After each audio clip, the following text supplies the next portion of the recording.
সরকারি প্রকল্পগুলোকে সাধারণ মানুষের কাছে পৌঁছে দেওয়ার জন্য দুয়ারে সরকার আনা হয়েছিল, কিন্তু এই দুয়ারে সরকার সেটা কোন কোন জায়গায় সব থেকে সফল হয় জানেন? যেখানকার মানুষ সরকারের কাছে পৌঁছতে গেলে সব থেকে বেশি সমস্যার সম্মুখীন হয়, কেননা রাস্তাঘাট দুর্গম বলে। সেই রকমই একটা জায়গার ছবি দেখাবো। তিস্তার চরে দুয়ারে সরকার। তিস্তার দুর্গম চরে প্রশাসনিক কর্তারা হাজির হয়েছেন। নৌকা ট্র্যাক্টরে করে তিস্তার চরে গেছেন।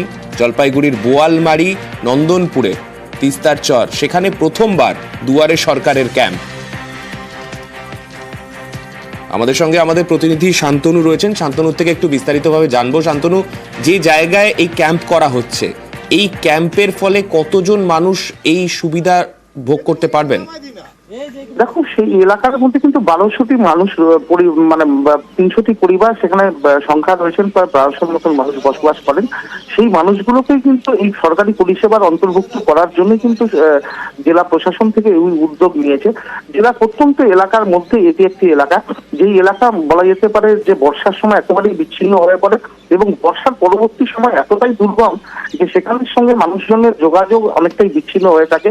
সেই এলাকার মানুষজন চাষাবাদ করেন এবং তাদের সঙ্গে শহর বা শহরতলির যে সকল পঞ্চায়েত এলাকা রয়েছে সেখানে যোগাযোগ করাটাও অনেকটা কষ্টসাধ্য, কারণ সেই রাস্তাগুলো পেরোতে হলে তাদের নৌকার উপর ভরসা করতে হয় বছরে সারাটা বছর। পাশাপাশি রয়েছে যে দুর্গম যে বালির চর রয়েছে সেগুলোকে পার হতে গেলে অনেকটা সময় লাগে। সেই সব কারণেই কিন্তু এরা বিচ্ছিন্ন হয়েছিলেন। পরিষেবা এখনো বলা যেতে পারে তারা সেই অর্থে পাননি।